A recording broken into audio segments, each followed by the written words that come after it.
Students, welcome back to Krishna classes. आज हम लोग अपनी क्लास 9th की जो हमारी सीरीज चल रही थी उसमें हम लेक्चर 11 देखेंगे, जिसका टॉपिक है यूटिलिटी सॉफ्टवेयर। यूटिलिटी सॉफ्टवेयर में आज हम लोग उन चीज़ों के बारे में पढ़ेंगे जो ऑपरेटिंग सिस्टम, डिवाइस ड्राइवर्स और लैंग्वेज प्रोसेसर्स को छोड़कर सिस्टम सॉफ्टवेयर के अंदर आते हैं। इट मीन्स सिस्टम सॉफ्टवेयर का ये लास्ट एंड फोर्थ टाइप है जिसका नेम है यूटिलिटी सॉफ्टवेयर। यूटिलिटी सॉफ्टवेयर में एक्चुअली वो चीज़ें आती हैं जिसके बिना एक ऑपरेटिंग सिस्टम इनकम्प्लीट है। इट मीन्स ऑपरेटिंग सिस्टम केवल आपका विंडोज़ पे, मतलब जैसे कोई आपने ऑपरेटिंग सिस्टम इंस्टॉल कर दिया, it does not mean that operating system is completed. वो ऑपरेटिंग सिस्टम पूरा नहीं होता है। आप केवल और केवल सिंपल विंडोज़ के दम पर, उसके बलबूते पर एक कंप्यूटर को या एक लैपटॉप को रन नहीं कर सकते हैं। उसके अलावा भी आपको डिवाइस ड्राइवर्स की ज़रूरत पड़ेगी, कहीं कहीं लैंग्वेज ट्रांसलेटर्स की, लैंग्वेज प्रोसेसर्स की भी ज़रूरत पड़ती है, और उसके अलावा भी आपको यूटिलिटी सॉफ्टवेयर की ज़रूरत पड़ेगी।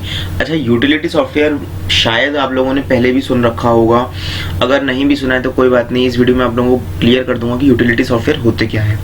तो शुरू करते हैं अपनी वीडियो को बिना किसी देरी के।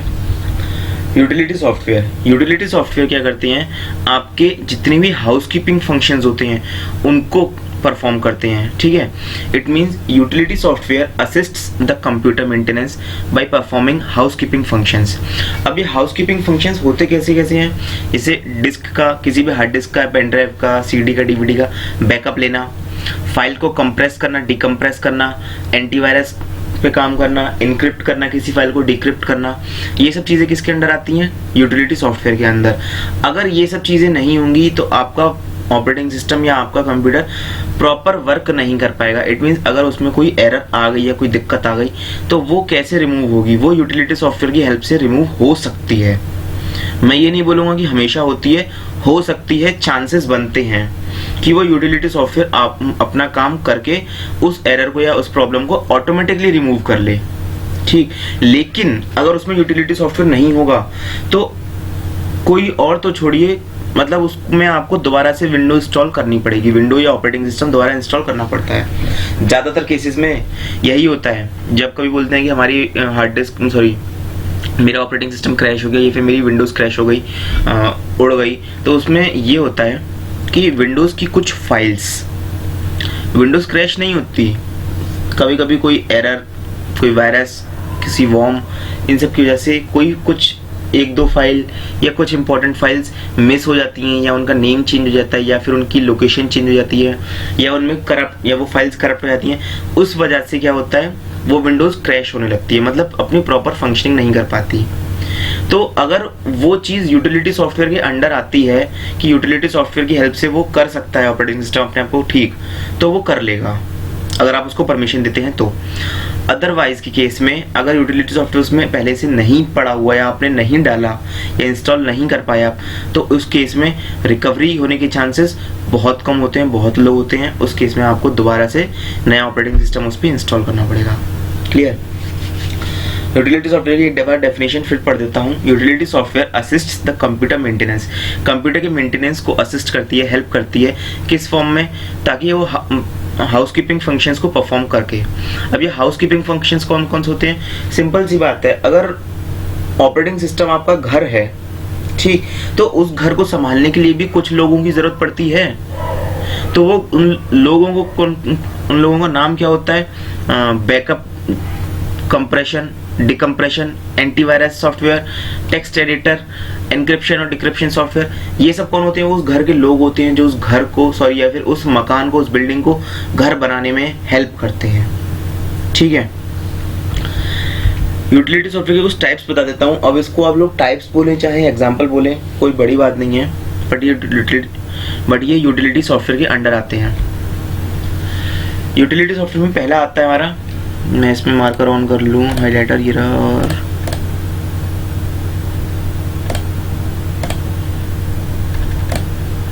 पहला होता है हमारा टेक्स्ट एडिटर। ठीक है, कलर बहुत बेकार और ये कलर अच्छा वाला, ये रहा टेक्स्ट एडिटर। ठीक, उसके बाद नेक्स्ट आता है बैकअप यूटिलिटी, फिर आता है कंप्रेशन यूटिलिटी, फिर आता है कंप्रेशन यूटिलिटी। नेक्स्ट इसमें होता है डिस्क डीफ्रैगमेंटर। ठीक, डीफ्रैगमेंटेशन क्या होती है मैं भी आप लोगों को आगे डिस्कस करूंगा, बताऊंगा। एंटीवायरस सॉफ्टवेयर, सबको पता क्या होता है। डिस्क क्लीनर बहुत से लोगों ने सुन रखा होगा, नहीं पता मैं फिर भी बता दूंगा। फाइल मैनेजमेंट टूल्स अभी क्लियर कर दूंगा। इनक्रिप्शन और डिक्रिप्शन सॉफ्टवेयर, ये हो सकता है एक नया टॉपिक मिले आप लोगों को, तो इसके बारे में एक छोटी सी नॉलेज दे दूंगा कि होता क्या एक्चुअल में। अगर मैं इसको ज़्यादा डिटेल में लेके चलूँ तो बहुत लंबा टॉपिक है, इस पर पूरी एक किताब है, पूरा एक सब्जेक्ट है ये, ठीक है। तो शुरू करते हैं अपने पहले टॉपिक से। टेक्स्ट एडिटर जो है हमारा पहला यूटिलिटी सॉफ्टवेयर है या फिर पहला टाइप है। टेक्स्ट एडिटर क्या होता है? सिंपल, कोई भी वर्डपैड या नोटपैड जो ऑपरेटिंग सिस्टम के साथ इंस्टॉल होकर आता है पहले से। नोटपैड देखेंगे तो नोटपैड हमेशा इंस्टॉल होकर आता है, ठीक है। नोटपैड इंस्टॉल होकर इसलिए आता है ताकि आपको अगर कुछ टाइपिंग करनी हो, टाइप करके किसी टेक्स्ट को या किसी पेज को सेव करना है तो आप नोटपैड की हेल्प से सेव कर सकते हैं। ज़रूरी नहीं कि आप उसमें कुछ और एप्लीकेशन या कोई और सॉफ्टवेयर इंस्टॉल कीजिए, जो ऑपरेटिंग सिस्टम में दे रखे हैं आप उसी का इस्तेमाल कीजिए और अपना काम करना स्टार्ट कर दीजिए। Text editor is used for creating and editing text files. जितनी भी टेक्स्ट फाइल्स होती हैं जिसमें लेटर्स, कैरेक्टर्स और नंबर्स का इस्तेमाल होता है, यूज़ होता है, उन सभी टेक्स्ट फाइल्स को क्रिएट और एडिट करने का काम किसका होता है? टेक्स्ट एडिटर का। इसमें ये आपकी हेल्प कर देता है। नेक्स्ट होता है बैकअप यूटिलिटी। बैकअप यूटिलिटी बहुत सिंपल है। मेरे लैपटॉप में हार्ड डिस्क होती है, सबके लैपटॉप में होती है, कंप्यूटर में हार्ड डिस्क होती है। उस हार्ड डिस्क को मैं बचाने के लिए, मतलब उसके अंदर जो डेटा है वो इम्पोर्टेंट है, ठीक। तो मैं क्या करूँगा, उस डेटा का पहले से बैकअप ले लूँगा एक जगह पर, ठीक। बैकअप क्यों लूँगा? बैकअप इसलिए लूँगा कि अगर कभी वायरस आ गया, कभी कुछ ख़राब हो गया तो वो मेरा डेटा सेव रहेगा, स्टोर रहेगा दूसरे फॉर्मेट में, दूसरे डिवाइस में, ठीक। Backup utility is used to create a copy of data stored in hard disk और सीडी। हार्ड डिस्क या सीडी में डेटा जो जितना भी स्टोर करके रखते हैं लोग, उस डेटा की एक कॉपी बनाकर अलग सेव करना, वो किसका काम होता है? बैकअप यूटिलिटी का। उसी को हम बोलते हैं बैकअप। जैसे कि लाइट चली जाए, सडनली आप काम कर रहे हैं, लाइट चली जाए, तो कंप्यूटर के साथ हम क्या करते हैं? एक यूपीएस लगा के रखते हैं। भी यूपीएस का काम क्या होता है? यूपीएस का काम होता है आपको बैकअप देना, ठीक। बैकअप इसलिए ताकि आपका जो डेटा है वो लॉस्ट ना हो, आपको कुछ टाइम मिल जाए, आपको संभलने का, रिकवर करने का टाइम मिल जाए, ताकि आप अपने डेटा को सेव कर सको। यही सेम काम किसका होता है? बैकअप यूटिलिटी का। बैकअप यूटिलिटी क्या होता है? डिस्क इंफॉर्मेशन को डुप्लीकेट कर देता है। इट मीन्स अगर जैसे एक फोल्डर है, ठीक, उस एक फोल्डर के अंदर 3 फोल्डर बने हुए हैं और उस हर फोल्डर में 4-4 फाइल्स हैं या 5-5 फाइल्स हैं, तो क्या होगा? वही सेम फॉर्मेट वो दूसरी जगह कॉपी करेगा, डुप्लीकेट करेगा। इट मीन्स जो ओरिजिनल है, ओरिजिनल में पहला मेन फोल्डर, उसके अंदर 3 छोटे छोटे फोल्डर और उस हर छोटे फोल्डर में 5 फाइल्स। तो जहाँ पर कॉपी होकर जाएगा डेटा, वहाँ पर भी एक मेन फोल्डर क्रिएट होगा, उसके बाद 3 छोटे छोटे फोल्डर उसके अंदर, और उस 3 छोटे छोटे फोल्डर, हर फोल्डर में उसकी 5-5 files as it is same name के साथ। इट मीन्स एक डिस्क की इंफॉर्मेशन को कॉपी करता है और दूसरी जगह पेस्ट कर देता है, बिल्कुल डुप्लीकेट बना देता है। और ये क्यों बनाता है? इन केस अगर आपका डेटा लॉस हो जाए, डैमेज हो जाए, कंप्यूटर, लैपटॉप हो जाता है या वायरस आ जाए, तो उस केस में आपका डेटा बचा रहे, ठीक। तब क्या करेंगे? अब अपना बैकअप डेटा, जितना भी आपने डेटा का बैकअप ले रखा है, उस डेटा को इस्तेमाल कर सकते हैं हम। बैकअप जो होते हैं हमारे काफ़ी अलग अलग फॉर्मेट में होते हैं। मैं आप लोगों को 2 बता देता हूँ। पहला होता है पार्शियल बैकअप और दूसरा होता है फुल बैकअप। पार्शियल बैकअप में क्या करते हैं, मैं आप लोगों को फुल बैकअप से बताता हूँ। पहले फुल बैकअप में ये होता है कि मेरे हार्ड डिस्क में मेरे हार्ड डिस्क 500 GB की और हार्ड डिस्क में 200 GB का डेटा स्टोर कर रखा है मैंने, और 200 GB का डेटा मैंने दूसरी जगह उठाकर कॉपी कर दिया, पूरा का पूरा 200 GB कॉपी कर दिया, ठीक। That is called full backup. अब क्या हुआ, 1 महीने बाद मेरे हार्ड डिस्क में 200 GB पहले से था, 205 GB, मतलब सॉरी 200 GB पहले से था, 5 GB और एक्स्ट्रा आ गया, अब टोटल हो गया 205 GB। तो मेरे पास 2 ऑप्शन आते हैं, या तो मैं फुल बैकअप लूँ, 205 GB का फिर से कॉपी करूं, या फिर जो नया 5 GB है उसी को उठा के कॉपी कर दूं दूसरी जगह पर जहां पर मेरा बैकअप क्रिएट हो रखा है पहले से, तो वो भी 205 हो जाएगा। तो उसको बोलेंगे partial backup. It means half backup या फिर पार्शियल, मतलब बैकअप का पूरे डेटा का थोड़ा सा अमाउंट, कुछ अमाउंट उसका बैकअप करना, that is called partial backup. तो 2 बैकअप पढ़े हम लोगों ने, partial backup and full backup. इसके आगे और भी बैकअप के टाइप्स होते हैं, वो आप लोगों को हायर क्लासेस में पढ़ने को मिलेंगे। अगला आता है इसमें कंप्रेशन यूटिलिटी। कंप्रेशन यूटिलिटी बहुत सिंपल है, नाम से क्लियर है, कंप्रेस करना, मतलब किसी भी चीज को दबाकर अंडर प्रेशर छोटा कर देना, दैट इज कॉल्ड कंप्रेशन।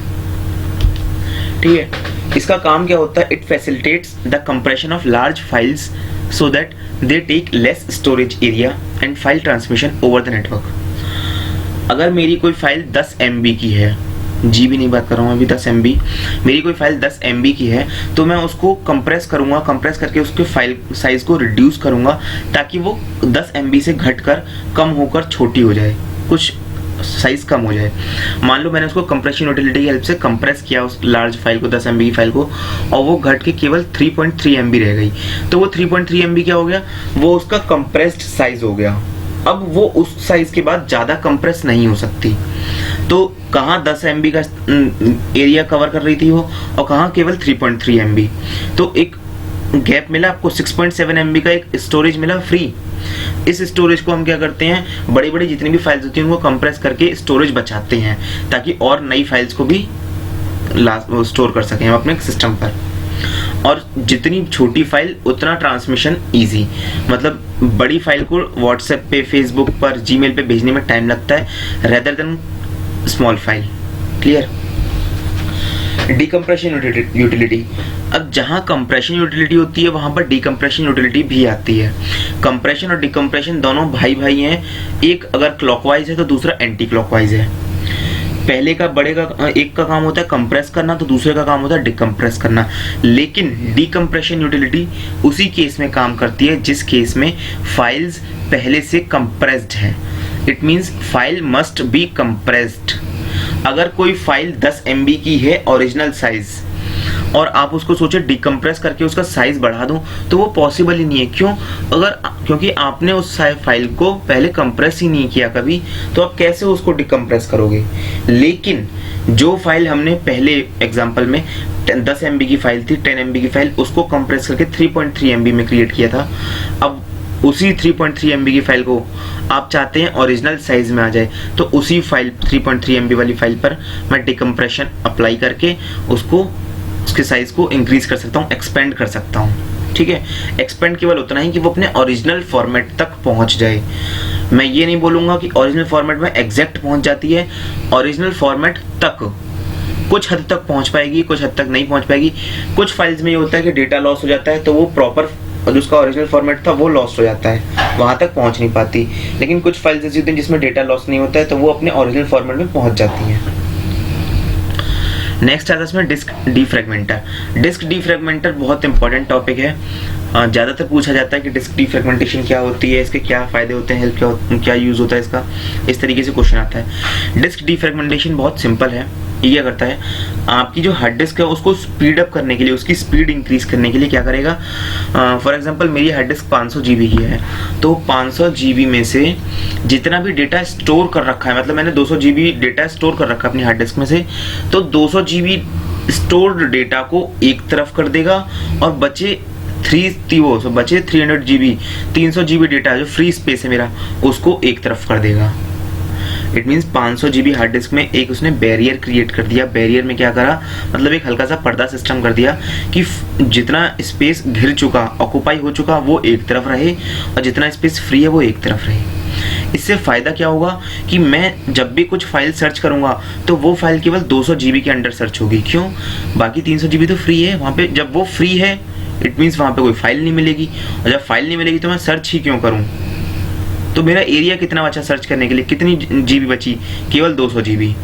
और अगर मैं डिफ्रेगमेंटेशन अप्लाई नहीं करता हूं तो मुझे 500 GB पूरा सर्च करना पड़ेगा। समझ रहे हो? यही इसमें लिखा हुआ है, speeds up the disk access by rearranging the files such that all the used memory is grouped together while the free space is grouped together। जितना भी used memory था उसको एक जगह पे इकट्ठा करा, और जितना भी free space था उसको एक जगह पे इकट्ठा करके डिस्क को डिफ्रेगमेंट कर दिया। मतलब डिस्क के बीच में, हार्ड डिस्क के बीच में एक बैरियर क्रिएट कर दिया जिसमें कि यूज्ड स्पेस एक तरफ और अनयूज्ड स्पेस एक तरफ। फाइल सर्चिंग बहुत ईजी हो गई। ठीक है, और इसी का उल्टा होता है डिस्क फ्रेगमेंटेशन। डिस्क फ्रेगमेंटेशन में क्या होता है, यूज्ड और अनयूज्ड, मतलब यूज्ड स्पेस और फ्री स्पेस दोनों स्पेसेस को कंबाइन करके रख देते हैं एक जगह पर। तो क्या होता है, जब भी कोई फाइल सर्च करनी पड़ती है वो सारे स्पेसेस को, पूरी 500 GB को रीड करेगा, फिर उसमें चेक करेगा। ठीक है, नेक्स्ट इसमें टॉपिक है वो है एंटीवायरस सॉफ्टवेयर। हालांकि एंटीवायरस सॉफ्टवेयर इतना कोई बड़ा टॉपिक नहीं है कि आप लोगों को ज़्यादा लंबा चौड़ा एक्सप्लेन किया जाए। 2-3 पॉइंट्स हैं, बता देता हूँ आप लोगों को। It scans the disk for viruses and remove them. Hard disk को, CD को, DVD को, पेन ड्राइव को, मेमोरी कार्ड को, इन सबको, जितने भी स्टोरेज डिवाइसेस होते हैं, इनको वायरसेस के लिए चेक करता है, स्कैन करता है, और अगर वायरस मिल गया तो उसको रिमूव करने की पूरी कोशिश करता है। ठीक है, हर वायरस, हर एंटीवायरस सभी वायरसेस पे काम करे ऐसा ज़रूरी नहीं है। नए वायरस आते रहते हैं, उन्हीं के हिसाब से नए नए एंटीवायरस आते हैं और पुराने एंटीवायरसेस में नया अपडेशन आता है। It scans the computer system periodically. Computer system को एक रेगुलर चेकअप देता है, पीरियडिक टाइम पर चेकअप देता है। ये पीरियडिकली का मतलब है, मैंने सेट कर दिया कि हर 5वें दिन मेरा सिस्टम स्कैन होगा, फुली स्कैन। तो जब भी 5वां दिन आएगा, एंटीवायरस सॉफ्टवेयर अपने आप एक्टिव हो जाएगा और उसको 5वें दिन पूरा फुल स्कैन करना स्टार्ट कर देगा। लेकिन वो पीरियड सेट करना मेरा काम है, एक यूज़र का काम है कि मैं कितने पीरियड पे उसको सेट कर सकता हूँ। मैं हर घंटे के हिसाब से सेट कर सकता हूँ, 1 दिन, 2 दिन, 1 हफ्ता, 7 दिन, 15 दिन, 1 महीना, या फिर 6 महीना, या फिर साल भर। इस हिसाब से मैं इसमें पीरियड सेट कर सकता हूँ कि इतने इतने टाइम बाद ये ऑटोमेटिकली काम करना स्टार्ट कर दे। It protects the system from attacking viruses and worms. जितने भी अटैकिंग वायरसेस और वॉर्म्स होते हैं उनसे हमारे कंप्यूटर सिस्टम को एंटीवायरस प्रोटेक्ट करके रखता है, सेव करके रखता है। ठीक है, इसके बाद का जो टॉपिक है वो है डिस्क क्लीनर। डिस्क क्लीनर बहुत सिंपल टॉपिक है, आज के टाइम पे फ़ोन में सबसे ज़्यादा इस्तेमाल होता है। आपने देखा होगा फ़ोन में आते हैं आजकल optimizing your space, optimizing your battery, cleaning up the space, ये सब जो लाइंस लिखी आती हैं, ये सब क्या है, ये डिस्क क्लीनर का काम होता है। ठीक है, डिस्क क्लीनर का काम क्या होता है, जितनी भी फाइल्स आपके में पड़ी हुई हैं उन फाइल्स को स्कैन करेगा, देखेगा कि कौन कौन सी फाइल, किस किस फाइल से आपने कब कब इंटरेक्ट किया था। अगर उसको फॉर एग्जांपल आपके हार्ड डिस्क में 100 फाइल हैं और 100 में से 5 फाइल या 5 फाइल आपको उसको डिस्क क्लीनर को ऐसी मिली जिसको आपने पिछले 6 महीने से इस्तेमाल नहीं किया, उसको ओपन नहीं किया, तो डिस्क क्लीनर क्या करेगा, आपको एक मैसेज देगा, एक नोटिफिकेशन देगा कि सर आपने पिछले 6 महीने से इन 5 फाइल्स को इस्तेमाल नहीं किया है, आप एक बार इन फाइल्स को चेक कर लीजिए, अगर आपके काम की हैं तो आप इनको रख लीजिए, अदरवाइज इनको डिलीट कर दीजिए। एज सिंपल, बहुत सिंपल होता है डिस्क क्लीनर। क्यों, नाम से क्लियर है, डिस्क को क्लीन करना। वो कैसे होगा, पुरानी फाइल्स को, बेकार फाइल्स को डिलीट करके। सिंपल सा लॉजिक है। It prompts the user to delete them. खुद डिलीट नहीं करेगा, केवल यूजर को नोटिफाई करेगा, नोटिफिकेशन देगा कि आप इसको देख लीजिए, एक बार इस पे रिसर्च कर लीजिए कि आपको जरूरत है इस फाइल की या नहीं। If not then you can delete them. Gives an option to backup the files before deleting them. Option भी देता है कि हम फाइल्स का बैकअप ले लें, मतलब कि 100 में से 5 फाइल्स बेकार हैं और 5 फाइल्स को डिलीट करने से पहले वो बोलेगा कि अगर सर आप चाहें तो अपनी इस फाइल का बैकअप ले सकते हैं। तो मैंने पेन ड्राइव लगा, पेन ड्राइव में बैकअप ले लिया, simple, clear. File management tools, file management या फिर मैं बोलूँ उसको फाइल मैनेजर, या फिर मैं इसको बोलूँ this PC, my computer, Windows explorer, बहुत सारे नाम हैं इसके। जब विंडोज आना स्टार्ट हुई थी तब से इसके नाम चलते आ रहे हैं और आज के टाइम पे विंडोज 10 में दिस पीसी के नाम से ही फेमस है। इसी सॉफ्टवेयर को या इसी एप्लीकेशन को बोलते हैं हम फाइल मैनेजमेंट टूल। इसका काम क्या होता है, जितनी भी फाइल्स आपके सिस्टम में पड़ी हुई हैं उनको एक्सेस देना, मतलब आप उन फाइल्स को कैसे देख सकते हो, कहाँ देख सकते हो, उनको उन पर काम करना, वो सब फाइल मैनेजमेंट की हेल्प से ही आप कर सकते हो। It helps the user in storing, indexing, searching and sorting files and folders on the system. आपके कंप्यूटर सिस्टम में जितनी भी फाइल्स और फोल्डर्स होते हैं उनको सॉर्ट करना, सॉर्ट मतलब अरेंज करना, आइदर इन असेंडिंग ऑर्डर और डिसेंडिंग ऑर्डर। उन फाइल्स एंड फोल्डर्स में सर्चिंग करना किसी भी फाइल के नाम, फाइल के लिए। इंडेक्सिंग करना, इंडेक्सिंग इन द सेंस उनको नंबरिंग देना कि इस जगह पर ये है, इस जगह पर ये है, इस जगह पर ये फोल्डर। उनको स्टोर करना, इन सब काम में, इन सब फंक्शंस को परफॉर्म करने के लिए फाइल मैनेजमेंट टूल का इस्तेमाल किया जाता है। इसके बाद नेक्स्ट है इंक्रिप्शन एंड डिक्रिप्शन सॉफ्टवेयर। मैंने आप लोगों को वीडियो की स्टार्टिंग बताया था कि इंक्रिप्शन और डिक्रिप्शन टॉपिक जो है वो इतना वास्ट टॉपिक है कि वो पूरे में ही एक सब्जेक्ट है, अपने आप में ही एक अलग सब्जेक्ट है, जो आपको अभी तो फिलहाल नहीं, हो सकता है 12th में पढ़ने को मिल जाए या 11th पढ़ने को मिल जाए, और नहीं तो अगर आप कंप्यूटर साइंस या IT से कोई ग्रेजुएशन करते हैं, आइदर बीटेक और BSc, then you can study it. तब आप लोगों को इंक्रिप्शन और डिक्रिप्शन नाम का एक सब्जेक्ट मिलेगा, उसको आप लोगों को पढ़ना पड़ेगा। लेकिन फिलहाल ऐसा कुछ इंपॉर्टेंट नहीं है, मैं आप लोगों को बहुत सिंपल बताता हूँ इसकी भाषा। इंक्रिप्शन का मतलब होता है the process of converting the plain text into cipher text, और डिक्रिप्शन का मतलब होता है इंक्रिप्शन का बिल्कुल reverse, opposite of encryption, the process of converting cipher text into plain text. अच्छा, प्लेन टेक्स्ट का मतलब होता है बहुत सिंपल टेक्स्ट, मतलब सिंपल फॉर्मेट में लिखा हुआ, सिंपल भाषा में।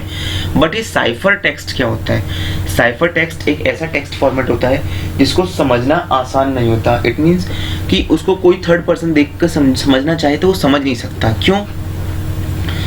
जैसे कि ज़्यादातर स्टूडेंट्स क्या करते हैं, वो अपने फ्रेंड सर्कल में, अपने ग्रुप में, वो क्लासेस में जब होते हैं तो वो क्या करते हैं, एक कोडवर्ड भाषा का इस्तेमाल करते हैं, कोडवर्ड लैंग्वेज का, कोड लैंग्वेज का। ठीक, तो उस कोडवर्ड लैंग्वेज में क्या होता है कि उनके ग्रुप मेंबर ही उस लैंग्वेज को समझ पाते हैं। बाकी कोई अदर स्टूडेंट उसमें बीच में इन्वॉल्व होने की कोशिश करे, थर्ड पार्टी करने की कोशिश करे, तो वो समझ नहीं पाएगा। क्यों? बिकॉज वो जो लैंग्वेज इस्तेमाल की गई है वो कोड लैंग्वेज है, कोड वर्ड्स हैं, वो प्रॉपर सिंपल लैंग्वेज नहीं है, वो प्लेन टेक्स्ट नहीं है, वो साइफर टेक्स्ट है उस जगह पर। ठीक है, वो कोड लैंग्वेज में लिखी गई है। वही काम किसका होता है? इंक्रिप्शन का। वो प्लेन टेक्स्ट में कुछ ऐड, कुछ मल्टीप्लाई, कुछ डिवाइड, कुछ सब्ट्रैक्ट, कुछ ना कुछ तोड़ मरोड़ कर उसको एक अलग फॉर्मेट बना देता है, या किसी की तरफ से, मतलब कि एक फंक्शन, जैसे कि मैंने लिखा, मैंने अनिमेश लिखा, ठीक है, तो अनिमेश में क्या करूंगा, हर लेटर को +3 कर दूं, हर लेटर पे +3। तो A में +3 करूंगा, A + 3 = D। ठीक है, इट मीन्स ABCD को मैं पूरा A to Z 1 to 26 numbering दे दूं, और हर लेटर पे 3 ऐड कर दूं। तो A की नंबरिंग 1 है, 1 में 3 ऐड किया 4, और मुझे चेक करना है 4 की जगह पे कौन सा लेटर आता है, D। तो A को रिप्लेस कर दिया D से, क्लियर। फिर आया N की नंबरिंग होती है हमारी 7, 14 होती है, 14 में 3 ऐड किए 17, तो 17 नंबर पे कौन सा नंबर लेटर आता है, मैंने N को उससे रिप्लेस कर दिया। इस तरीके से मैं लेटर्स को रिप्लेस करता चल रहा हूँ, और इन लेटर्स को, प्लेन टेक्स्ट को साइफर टेक्स्ट में कन्वर्ट करने के लिए मैंने किस चीज़ का इस्तेमाल किया? +3 का। अभी +3 मतलब क्या है? ये +3 मेरी की है, चाबी है, मतलब प्लेन टेक्स्ट को साइफर टेक्स्ट में कन्वर्ट करने की, और साइफर टेक्स्ट को प्लेन टेक्स्ट में। प्लेन टेक्स्ट को साइफर टेक्स्ट में कन्वर्ट करने के लिए मैंने +3 किया, प्लेन टेक्स्ट को साइफर टेक्स्ट में करने के लिए मैंने +3 किया। तो साइफर टेक्स्ट को प्लेन टेक्स्ट में कन्वर्ट करने के लिए मैं क्या करूंगा, -3 का, मतलब -3 का एडिशन या सब्ट्रैक्शन। ठीक है, तो आपका जो साइफर टेक्स्ट था वो प्लेन टेक्स्ट में कन्वर्ट हो जाएगा। अब इसको कोई थर्ड पार्टी समझ नहीं सकता। ये बहुत एक सिंपल एग्जांपल दिया है, एक्चुअली में इतना सिंपल इस्तेमाल होता नहीं है, ठीक है, बहुत सिंपल एग्जांपल दिया है। तो वो थर्ड पार्टी अगर कोई इंट्रोड्यूस आता है, उसमें इंट्रोवर्ट का काम करता है, तो वो उस साइफर टेक्स्ट को समझ नहीं सकता। इसीलिए किसी भी फाइल को या किसी इंफॉर्मेशन को या डेटा को हम क्या करते हैं, इनक्रिप्ट करके रखते हैं, तब जाके उसको किसी नेटवर्क पर सेंड करते हैं। क्लियर? तो फिलहाल आज की वीडियो में हम लोग इसमें इतना ही रखते हैं, क्योंकि आज का टॉपिक काफ़ी लेंदी हो चुका है यूटिलिटी सॉफ्टवेयर का। इसके बाद जो टॉपिक पढ़ेंगे, हम लोग पढ़ेंगे एप्लीकेशन सॉफ्टवेयर। एप्लीकेशन सॉफ्टवेयर में जो था हम लोगों ने पढ़ा था, 2 टाइप्स होते हैं, general purpose and specific purpose. एक वीडियो के फॉर्म में पहले जनरल पर्पस कवर करेंगे, उसके बाद हम एप्लीकेशन स्पेसिफिक पर्पस कवर करेंगे, और यहाँ पे आगे हमारा ये चैप्टर भी कवर हो जाएगा। इसके बाद हम नया चैप्टर स्टार्ट करेंगे ऑपरेटिंग सिस्टम का। क्लियर?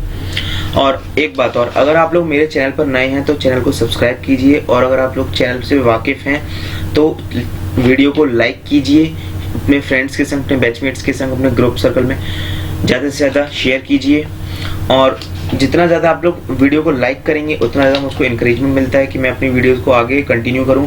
और इन केस अगर मुझसे कुछ गलती हो रही है वीडियो बनाने में तो आप लोग मुझको कमेंट बॉक्स में बता सकते हैं। तब तक के लिए stay home, stay safe and stay focused. Thank you students.